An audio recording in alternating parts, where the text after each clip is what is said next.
একদম কাছে যদি থাকতে হয়, পাহাড়ের সান্নিধ্যে আসতে হয়, সকালবেলা পাখিদের কিচিরমিচির আর কলতানে যদি ঘুম ভাঙাতে হয়, তাহলে আর খুব বেশি দেরি না করে হাতে অন্তত 2 থেকে 3 দিনের ছুটি নিয়ে অবশ্যই চলে আসুন এই কার্শিয়াংয়ে। আর তার সাথে ঘুরে দেখে নিন লেপচা জগৎ, লামাহাটা, বাতাসিয়া লুপ, চটকপুর এবং অন্যান্য আরও অনেক জায়গা। পাহাড় মানে একরাশ ভালোবাসা, পাহাড় মানে সবুজ প্রকৃতির বুকে এক টুকরো নিজেকে খুঁজে পাওয়া, পাহাড় মানে বৃষ্টি হয়ে ঝরে পড়া, আবারও কখনো রোদ ঝলমলে আবহাওয়া, পাহাড় মানে সকালবেলায় মেঘেদের লুকোচুরি খেলা, আবারও স্নিগ্ধ রাতে চোখ বুজে ঘুমিয়ে পড়া। গরম গরম ধোঁয়া ওঠা মোমোর গন্ধে, কুঝিকঝিক শব্দে, কিংবা এই রঙিন বাড়িগুলির মধ্যে আপনজনকে খুঁজে নেওয়া। চলুন আজ সেই পাহাড়েরই ছোট্ট একটা গল্প শোনাই আপনাদের।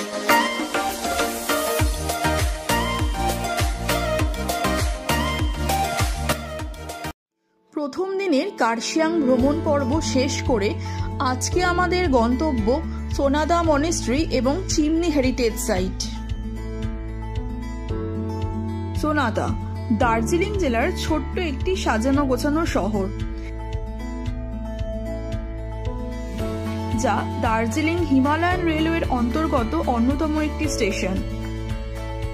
আর এখানে অবস্থিত এই মনেস্ট্রিটি প্রায় 1966 সালে স্থাপিত হয়েছে। আমরা এখন পৌঁছে গেছি হচ্ছে সোনাদা মনেস্ট্রিতে। খুব সুন্দর জায়গা, চারিপাশটা এত কালারফুল, এমনি মনেস্ট্রিগুলো ভীষণ কালারফুল হয়। এখানেও খুব বড় মনেস্ট্রি আছে, 1000 বছরের পুরনো লামাকে এখানে মামিফাইড করে রাখা হয়েছে, মানে মামি আছে, এবং ভীষণ জাগ্রত এই মনেস্ট্রিটা। আর তিব্বতীয় রিফিউজিরা এখানে ফার্স্ট এসে সেটেল ডাউন করেছে, তাই জন্য এটা ফার্স্ট তিব্বেতিয়ান মনেস্ট্রি হিসেবে পরিচিত এই সোনাদা মনেস্ট্রি।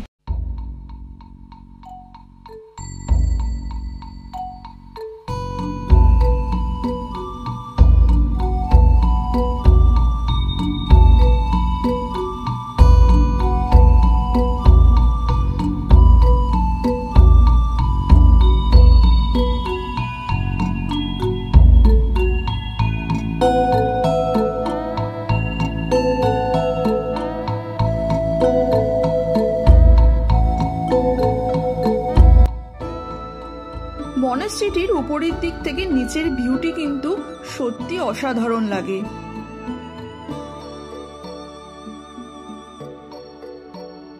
মনেস্ট্রি থেকে ওপরের ভিউটা কিন্তু অসাধারণ, দেখুন চারিপাশে মেঘ, পাহাড়, অসাধারণ দৃশ্য।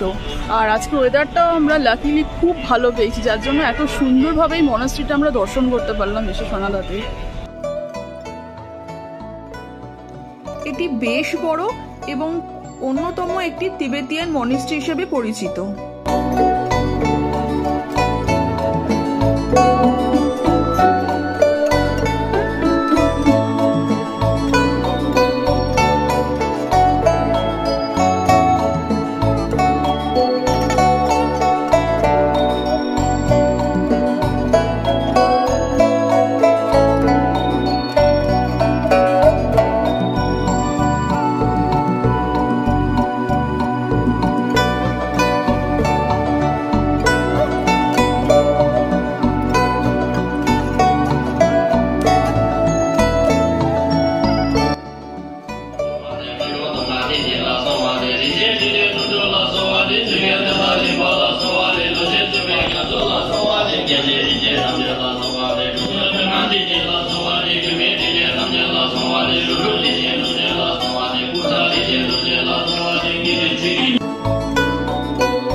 ভীষণ সুন্দর পুরো মনেস্ট্রিটি, আর দেখতেই পাচ্ছেন খুব কালারফুলও বটে।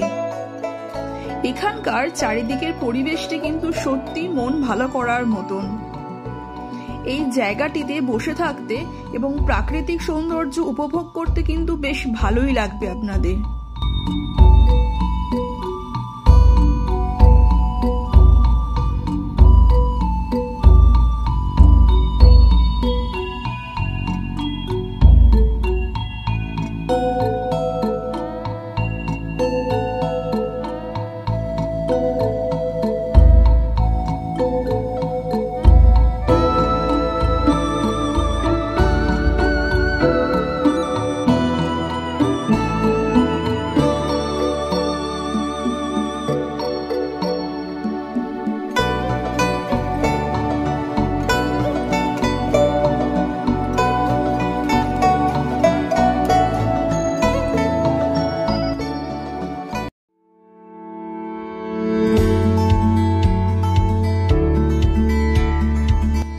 আমরা চলে এসেছি চিমনি হেরিটেজ সাইটে। কার্শিয়াংয়ের বাগৌড়া গ্রামে অবস্থিত চিমনি জায়গাটি আর 5টা জায়গা থেকে কিন্তু বেশ অন্যরকম।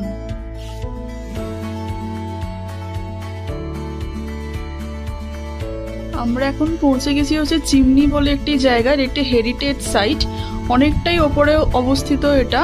আর চারিদিকে প্রচুর ফগ, প্রচুর কুয়াশা, তার সাথে মেঘও যেন উড়ে এসেছে, প্রায় পুরো মেঘের মধ্যে দিয়ে আমরা হেঁটে চলেছি। চারিদিকে বুঝতেই পাচ্ছেন দেখে আপনারা ভিউ, ভীষণ সুন্দর জায়গা। খুব কম লোকে এখানে আসে, কিন্তু একবার এসে দেখবেন, মানে একটা অফবিট জায়গা যাকে বলে এই আশেপাশে কার্শিয়াংয়ের।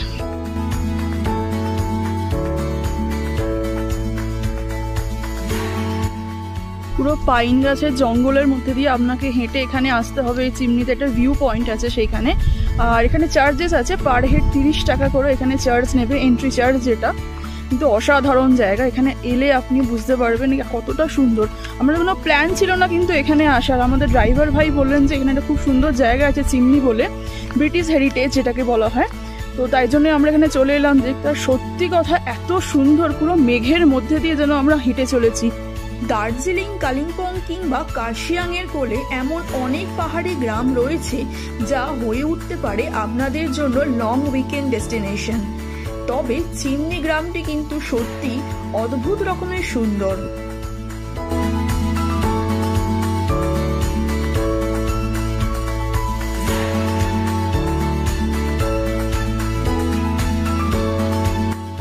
এখানে প্রকৃতি এবং ইতিহাস একসঙ্গে হাতছানি দেয়। প্রায় 7000 ফিট উচ্চতায় অবস্থিত এই জায়গাটি, আর এখানকার মূল আকর্ষণ হলো এই চিমনিটি, যা ব্রিটিশ দ্বারা নির্মাণ করা হয় প্রথম বিশ্বযুদ্ধের সময়। কথিত আছে অতিরিক্ত ঠান্ডার হাত থেকে বাঁচার জন্য এই চিমনিটি তৈরি করা হয়েছিল। প্রায় 100 বছর পুরনো এই চিমনি কিন্তু এখন অন্যতম পর্যটন কেন্দ্র হিসেবে পরিচিত হয়েছে।